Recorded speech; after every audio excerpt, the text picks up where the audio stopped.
السلام عليكم ورحمة الله وبركاته. walaalkayga muslimka ah walaashayda muslimadda ahay waxaynu joognaa adduun waxaynu u baahannahay xasanaad in laynoogu daro akoonkeena aakhiro ee aynu amalka ku shubanayno waxaa la rabaa inuu sare u kaco oo uu rasiidkiisu kor maro sidaa darteed waa inaynu helnaa waxyaalaha inoo sahlaya inaynu ku gurano camal wanaagsan sida uu warinayo imaam muslim fi saxiixi min xadiisi abi dhar ilaahay subxaanahu wa tacaala ha ka raali ahaadee waxa uu leeyahay abi dhar qaala rasuulullaahi sallallahu alayhi wasallam rasuulka ilaahay waxa uu yiri alaa ukhbiruka bi ahabbil kalaami ila allah ma kuu sheegaa hadalka allah subxaanahu wa tacaala uu ugu jecel yahay hadallada faqultu ya rasuul allah akhbirnii bi ahabbil kalaami ila allah markaas waxaan ku iri buu yiri rasuulka ilaahayow ii sheeg hadalka allah subxaanahu wa tacaala uu ugu jecel yahay hadallada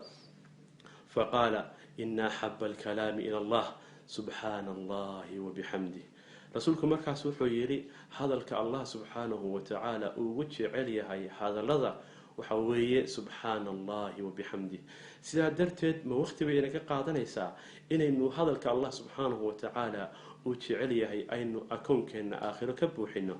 xadiiska kale waa kii ahaa laba kelmadood oo carabka ku fudud miisaanka ku culus ilaahay subxaanahu wa tacaala agtiisa laga jecel yahay waxa weeye subhaanallahi wa bihamdihi subhaanallahi alcadiim sidaa darteed walaalkayga muslimka ah walaashayda muslimadda ahay waxaad u baahan tahay si akoonkaaga aakhiro inaad camal khayra ka buuxiso camalka khayrkaana waxaad ku kasban kartaa hadalladaas wanaagsan oo waxa weeye walbaaqiyaatu saalixaatu khayrun cinda rabbika thawaaban wa khayrun amala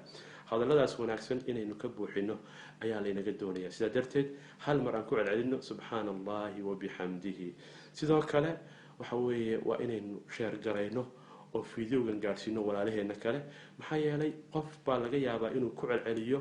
100 jeer 300 jeer 400 jeer yani qofba inta ilaahay subxaanahu wa tacaala u sahlo adigana waxaad noqotay qofkii tusiyey qofka khayrka sidaa darteed ilaahay subxaanahu wa tacaala ajar buu kaaga qorayaa oo ku soconaysaa fi aakhiraba ilaahay subxaanahu wa tacaala hayna barakeeyo ilaahay hayna dambi dhaafo wixii dambi ah laa ilaaha illa anta subhaanaka inna kunna min adh-dhaalimiin